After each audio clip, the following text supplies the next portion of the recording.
not to dive too much into social commentary, but I'll put it this way. What I find, because I'm also an administrator and a teacher, there's a part of this that I do to obviously support myself, but 50% of this I do completely at like at my own cost because I'm a member of these initiatory orders where I have to initiate people. I have to, along with a whole other bunch of people who are in my position or similar position. Um, but I have to initiate them. I have to coach them through this stuff. I have to listen to their feedback and sort of be a sounding board for their any ideas or experiences they're having. And I have to test them. I have to teach them in terms of actual written tests and practical tests. So what I see from this entire cross section is a factory installed perceptual filter. It's like a pair of contact lenses that you don't know that you're wearing. And a big part of that is the consumerist identity, which is that if I want to do something, I first have to have the stuff. I first have to look like I do it. I first have to get, case in point, all the shitty tattoos that make me look like, what is this? I have Pythagoras on my arm. I'm a mystic. It's like none of that matters. None of that matters, even a tiny bit. As a matter of fact, you're setting yourself back if you want to do this shit for real. Now, it's that classic thing where, and I feel for a lot of people. I truly feel for a lot of people, but particularly in Americans, unfortunately, because I myself am American, even though I was raised in a 50% European household, because my father's not from this country. But you see people that they have an existential burning, a yearning, and they can't get past all of their perceptual bullshit. And so to kind of come full circle on that last point too, they keep approaching the esoteric with their exoteric mind. And then ne'er the twain shall meet, I promise you. You need to divest yourself of so many things before you become a real practitioner. You need to submit yourself in humility to the process of initiation, which in the Western system is solve et coagula. We're taking you the fuck apart. Okay, we're going to help you take yourself apart. We have guide rails, right? If you've ever gone bowling and put the bumpers down, that's kind of what the Golden Dawn does in its initiatory outer order.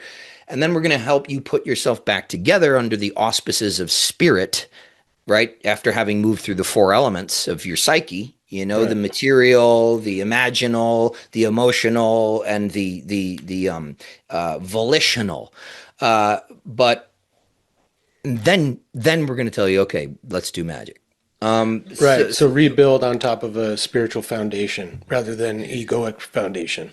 Right. An equilibrated foundation, because the ego in the Western system, as opposed to something like, or at least Western interpretations of Eastern systems, which are complete and utter bastardizations in every instance I have personally ever encountered. I would say that there's a difference. A lot of people think that they're going to suffer ego death, and then I'll be free of my ego, and the spirit will come into me, and I'll be peaceful, and I will float up into the stratosphere and dissolve into light. That's not the Western perspective. Ego death is not, I don't have an ego anymore. I don't have the persona anymore. There's no way to fully function in the world. No way to function without an interface. The difference is that is no longer the only thing that exists. And not only that, it's not the thing that is prioritized first in my ontological hierarchy. My spectrum of existence is for most of us, we're like this. We're glued to the persona and its viewpoints. That persona and everything it's been through, all of its baggage, all the good, all the bad, all the shit it's running from.